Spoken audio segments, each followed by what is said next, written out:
This is Paul from SET English, and what I'd like to do today is talk about ways that you can improve your reading and listening skills. Now you might be thinking, I want to improve my reading and listening scores, not my skills. Well, if you don't improve your skills, you're not going to improve your scores. Okay, so what we'll do today is I'm going to take you through skills, talk about why they're important, but also what I want you to do before we get started is, if you're interested in more information, click the link below, okay, and you'll be able to get the PDF from this, and please like and subscribe. All right, so first thing, skills are important. Lots of people think that skills are not so important, but they really are. Okay, and you might not even be thinking about them.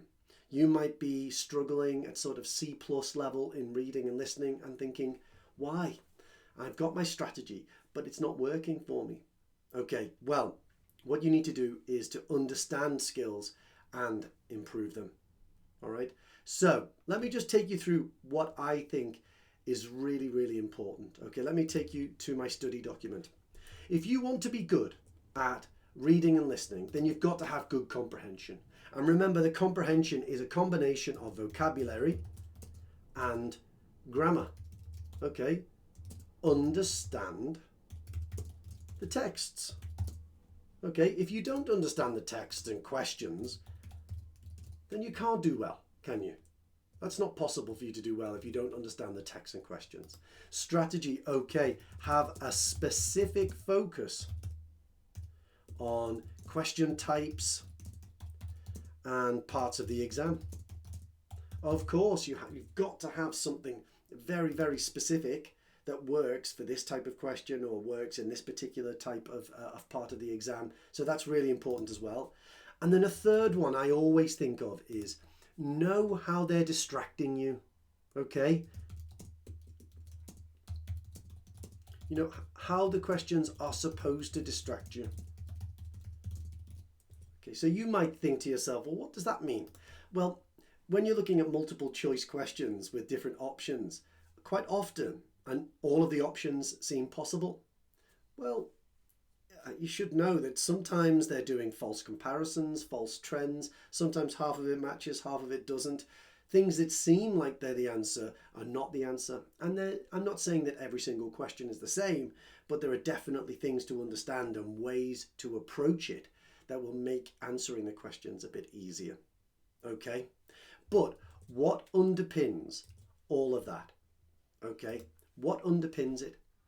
Well, you can have the best strategy in the world and you can have the best vocabulary and grammar in the world, but there are other skills, okay, underpinning this area, okay? Underpinning this is skills. So it's not just that you can comprehend things and you have a good strategy. You need to be able to look at questions accurately and look for the right information appropriately. You need to be able to go and look at multiple texts, and you need to be able to say, oh, well, here's where the answer is. Okay? You need to look at questions and say, well, this word is important and this word isn't. Okay? So skills underpins and is really important for those two really important sections there for answering questions. So what I'm going to do is I'm going to go through 5 of these things. The first one is experience. Okay? So how many people go to the exam and the only experience they have is reading some instructions maybe and doing the test? All right? I find definitely that the people who do the best are the people with the most experience. All right? So what do we mean by experience? Well, what I mean is, don't go to the exam without having read and listened and watched and spoken and written many times. All right? And there's different ways of doing it. First of all, you live in the age of the internet. Use the internet. It's amazing. Okay? You can get books, audio books. You can get magazines. You can go to websites that have got lots of resources on them.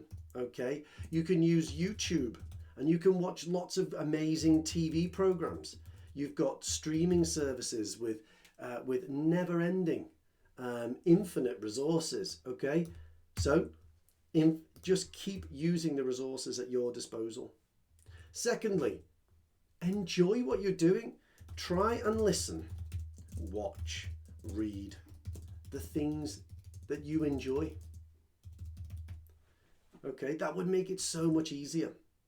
Okay, and with you guys being health professionals, there are so many things out there. Think of dramas and like House, or comedies like Scrubs. These are all enjoyable.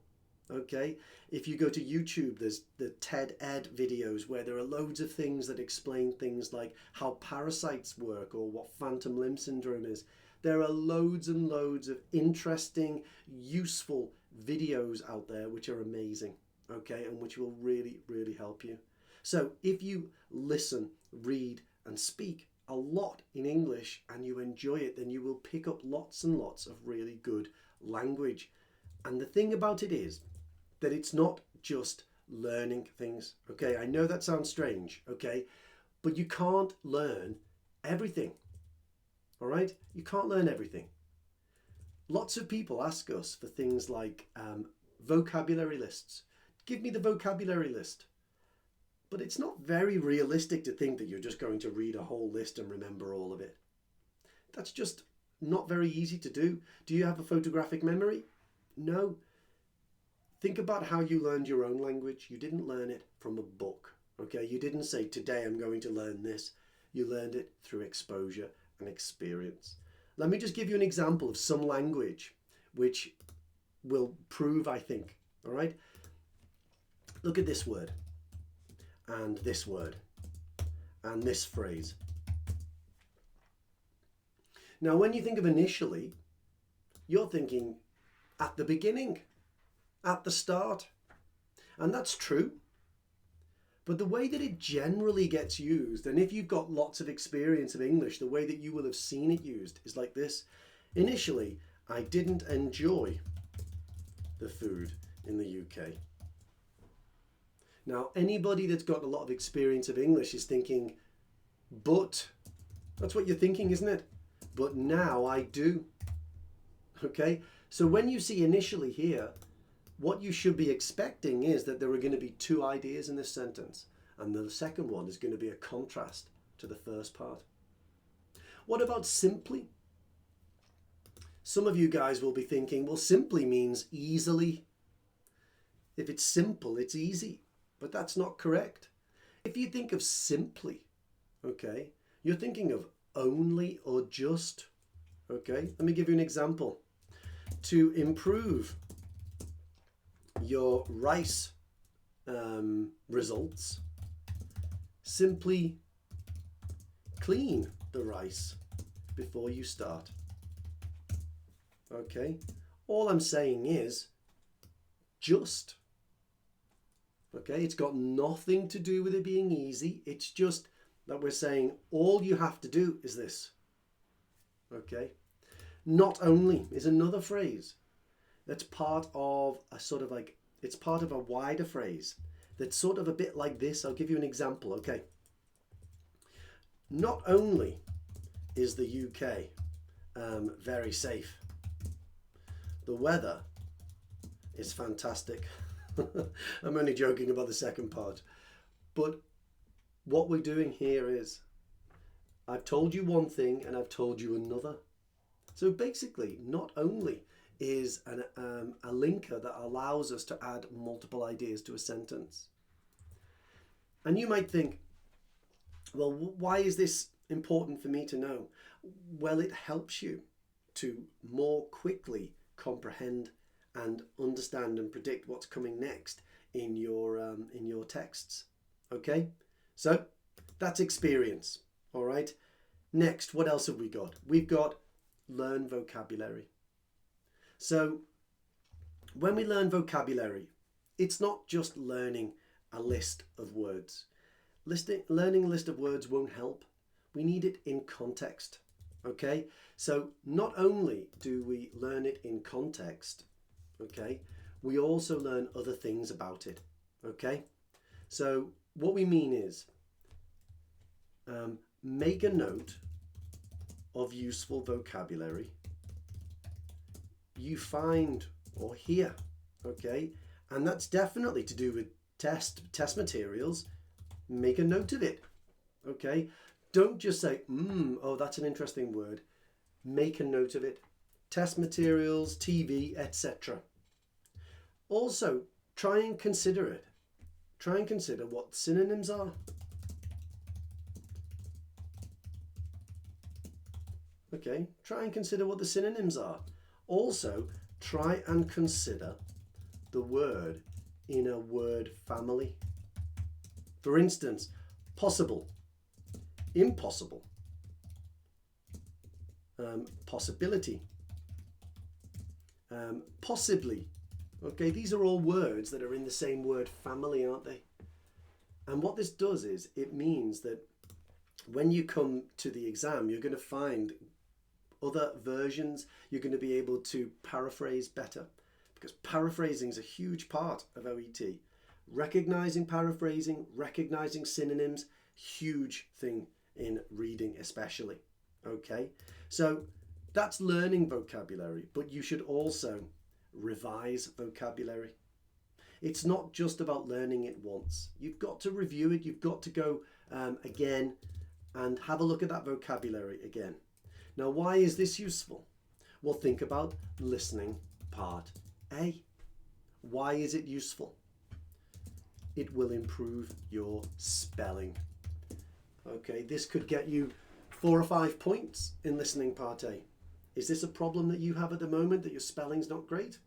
Okay, well, revise your vocabulary, improve the spelling, and also improve your knowledge of the meaning. Okay, maybe the first time you heard it, you sort of got an idea of what it was, but it wasn't perfect. Also, strengthen your understanding of the meaning. Okay, so all of these things are really important. Learn vocabulary, and then revise vocabulary. That's how it stays in here. All right. Now, if you're enjoying this video, if you want this PDF, if you want us to give you any help, then let us know. Just click below, sign up. You can get the PDF, and please like and subscribe. Okay, let's look at the last points. Okay, reading skills practice. This is a big one. Okay, so what do we mean by reading skills? Well, there are a number of reading skills that I think are important and I think are neglected by most OET students. In fact, IELTS students as well. So what do I mean? Well, you need to be able to skim. You need to be able to scan. You need to understand referencing. Okay, referencing is the use of pronouns to refer to things in previous sentences. These are all really, really important skills that people don't really practice. So how can I practice those? Well, skimming, all you need to do, and I would say that all of these are things that you can do with your friends. Okay, use your friends, use colleagues, because there aren't a lot of reading skills practice out there. There aren't a lot of those. So you need to help yourself. So here's my advice. Take any newspaper or audio and ask your friends to work on it with you. It doesn't have to be a friend. It could be someone in your family. It could be a colleague. They don't even need to be studying OET. But think about this. Imagine I take an article and I say, okay, there are 4 paragraphs, 1 paragraph each, and you do some scanning. Find 5 words. Okay, and the next you say you give 5 clues. And you say, okay, this is a word that means never stopping. Okay, well, that could be continuous, couldn't it? Or something like that. Find 5 words, give 5 clues. Okay. Find referencing. Okay. Check what's being referenced. Check the meaning for that. Okay. Recognize that it's not just answering questions that's important. Okay. It's also your skills.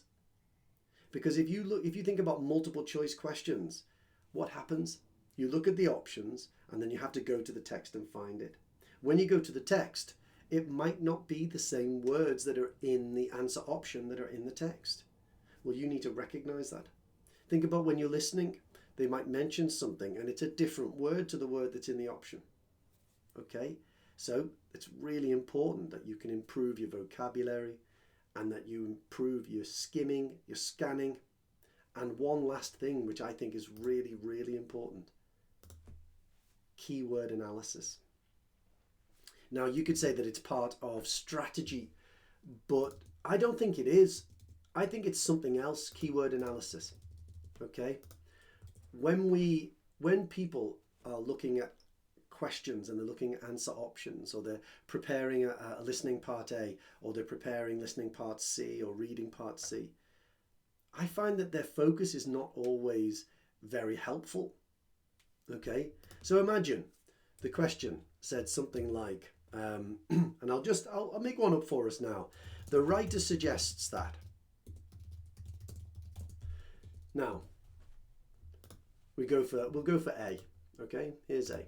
The writer suggests that A, teachers need to be paid more. B, teacher training is too long.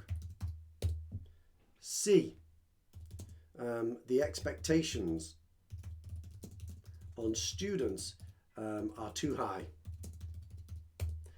Fees for education. Fees for education need to be increased. Okay.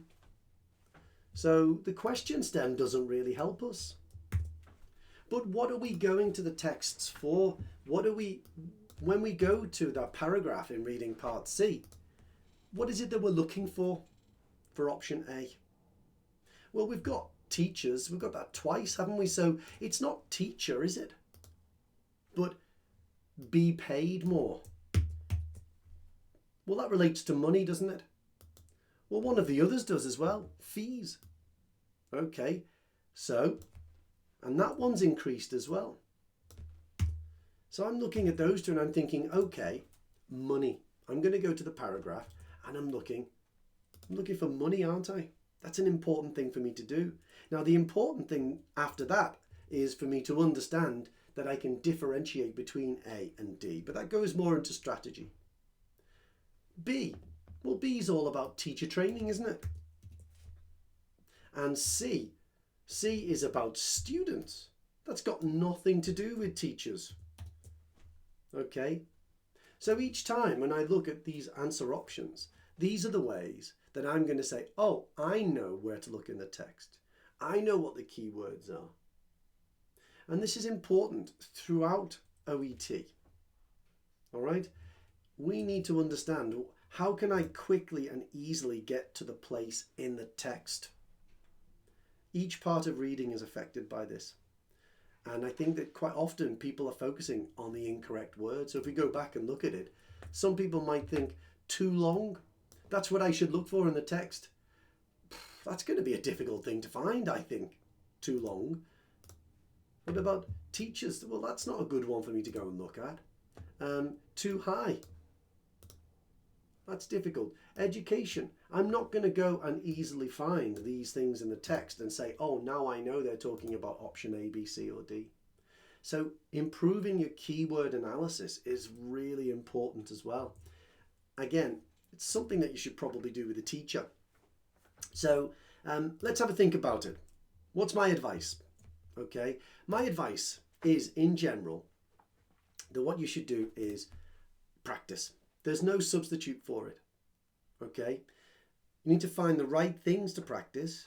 So, as I've talked about today, your reading skills, skimming, scanning, referencing, keyword analysis, vocabulary, improve that, and have a set routine for it. So if you are if you are revising your vocabulary, well, do it the same way all the time. Make a note of vocabulary the same way all the time.